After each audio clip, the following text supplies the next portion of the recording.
You're an NFL wide receiver. Cameras on you, 70,000 people watching, millions more at home.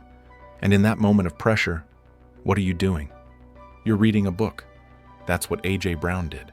In the middle of an NFL game, he was spotted on the sidelines, calmly flipping through a little black book. That moment went viral. And that book? It wasn't a playbook. It was Inner Excellence by Jim Murphy. Now, why would one of the best athletes in the world spend game time reading this instead of reviewing plays and keeping his head in the game?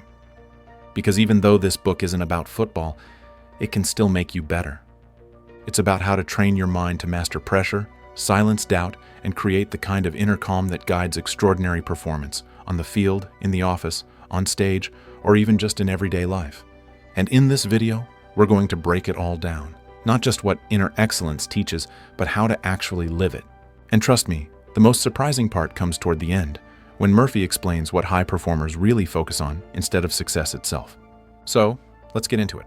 Jim Murphy was a performance coach for elite athletes, MLB players, PGA pros, Olympic hopefuls. And that's when he noticed something strange. The best performers? They weren't always the most physically gifted, and they weren't the ones who worked the hardest either. Instead, they were the ones who were mentally free, not just confident, free. From overthinking, from needing to prove something, from fear of failure, from the ego. Murphy realized that most of us are chasing success in the wrong way. We focus on outcomes, win the game, land the job, get the raise, impress the world. And when we do that, we put all our energy into things we can't control. That's when performance collapses. Because fear creeps in, because tension builds up, because the mind gets noisy. Murphy calls this the outer life, the one that's driven by results, image, expectations. And it's the opposite of inner excellence, which is all about mastering your internal state so that you can perform your best regardless of the situation. So how do you shift from the outer to the inner life? It starts with intention. One of the first things Murphy drills down on is this: if you don't decide who you want to be, the world will decide for you. Most people wake up and immediately get swept into a mental storm. Emails, social media, stress, worry. They're reactive. And when you're reactive, you're no longer the one steering the ship. Murphy says high performers start their day by grounding their intention. Not in achieving something, but in becoming someone. Someone calm, someone present, someone bold, someone loving, someone excellent. This sounds abstract, but here's what it looks like. Before walking into a meeting, you ask, how do I want to show up? Before starting a workout, you ask, can I do this with joy and focus? Before facing a tough conversation, you ask, can I stay curious and open? You're not trying to win the moment. You're trying to be a certain way in the moment. And when you stack enough of those moments, that becomes your life. Murphy also teaches what he calls the performance formula. Performance equals potential minus the interference. That one line is everything. Because most of us don't even need more potential. We already have the talent, the intelligence, the ability. What's holding us back is the interference. And 99% of the time, interference is mental. It's the fear of being judged. The voice in your head that says, don't mess up. The ego that panics when it's not in control. Murphy compares it to a dirty window. The sunlight is already there. It's just being blocked. Inner excellence is about cleaning the window. It's about removing the thoughts, stories, and emotional static that cloud your performance. One of the ways Murphy helps athletes do this is by getting them to let go of control. That might sound strange. Don't you want to be in control? No, you want to be in the moment. He tells a story about a golfer who was obsessing over her swing. Every little motion, every shot, analyzing it to death. And her game suffered. So instead, Murphy had her train her mind to trust. Not to force a good shot, but to allow it. That's the difference. High performers don't force performance. They prepare, and then they release. They show up with intention, and then let it flow. Murphy calls this surrendering the outcome. You still care, but you care more about who you're becoming than what you're achieving. It's like this. When you focus on winning, you tense up. When you focus on being excellent, winning becomes a side effect. Another major theme in the book is the idea of identity. Most people believe their identity is based on what they've done or what they've achieved, but Murphy flips that completely. He says, your true identity isn't what you do. It's what you choose to believe in every moment.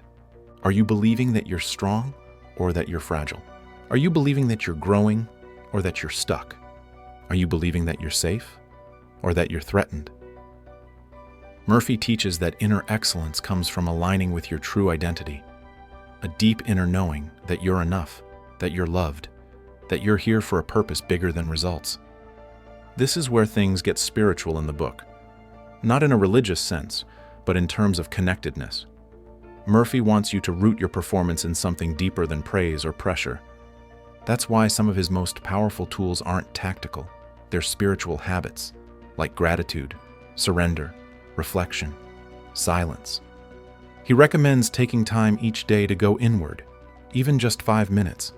Not to analyze, not to strategize, but just to listen, to breathe, to quiet the noise, to remember who you are. In silence, you rediscover your inner compass. Another practice he recommends is keeping a performance journal, but not in the way you'd expect. Instead of writing about what went wrong or right, you reflect on how you showed up. Was I present? Did I trust myself? Did I lead with love or fear? That's how you measure progress, not by the scoreboard, but by alignment. And here's where the book hits its most surprising insight. The best performers don't try to be the best. They try to be love. It sounds soft, but it's the opposite. When you act from love, for the game, for the people around you, for yourself, fear disappears. You're no longer driven by proving. You're driven by purpose. That's why A.J. Brown reads this book. That's why Olympic athletes keep coming back to Murphy. Not for hacks, but for heart. Because the greatest advantage in performance isn't power, it's peace. And once you develop that inner peace, once you've trained your mind to let go, to focus on the present, to live from intention and not fear, then excellence isn't something you achieve. It's something you are. So the next time you're under pressure, whether it's a high-stakes game or just a chaotic Monday, pause and ask yourself, who do I want to be in this moment? That one question can change everything. Because inner excellence isn't something you wait to feel. It's something you practice, moment by moment, choice by choice. Not to impress anyone, not to win approval, but because showing up as your best self feels better than any scoreboard ever will. Now, we'd love to hear from you. What's one area of your life where you've been chasing outcomes instead of showing up with intention? Drop it in the comments. We read every one of them. And if this video made you think or helped you breathe a little easier, go ahead and hit that like button. It really helps the channel grow. And if you want more book breakdowns like this one, be sure to subscribe so you don't miss what's next. Or you can even let us know what other books interest you. Thanks for watching. We'll see you in the next one.